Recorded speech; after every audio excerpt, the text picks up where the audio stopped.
Pete the Cat and the Bedtime Blues by Kimberly and James Dean.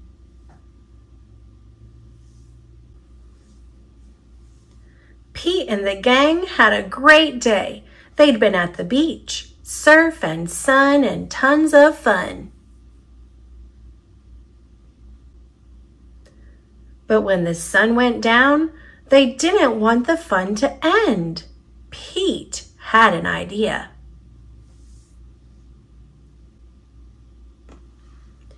Hey, how about a sleepover? More time for tons of fun. Groovy. Pete's place. Let's go.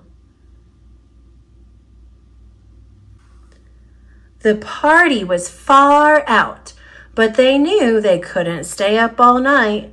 The gang decided it was time to say goodnight.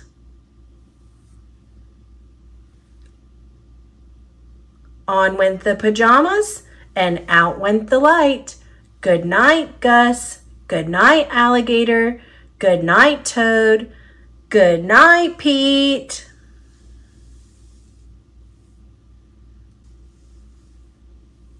Pete was just about to catch some Z's when, clap, clap, clap. Who did that? Pete asked. It was me, said Grumpy Toad. I don't want to go to bed. I want to clap instead. Pete covered his head.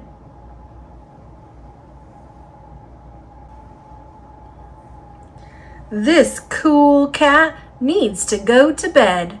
Good night, Gus. Good night, Alligator. Good night, Toad. Good night, Pete. Time to sleep. Pete tried again to catch some Z's when, rat-a-tat-tat. Who did that? Pete asked.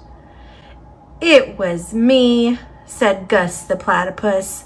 I don't want to go to bed. I want to jam instead. Pete covered his head. This cool cat needs to go to bed. Time to sleep. Good night, Gus. Good night, Alligator.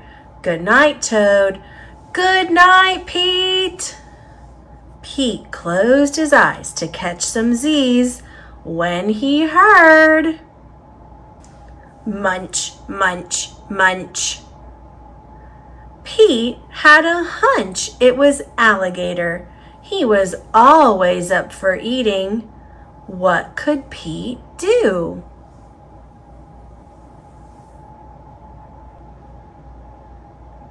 All the clapping, rat-a-tat-tatting, and munching was giving him the bedtime blues. Pete had a groovy idea. He got out his favorite bedtime story and started to read, first to himself and then to the gang. Pete the Cat and 10 Little Monsters.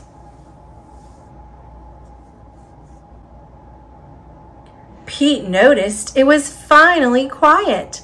No more clapping, no more rat-a-tat-tatting, and no more munching.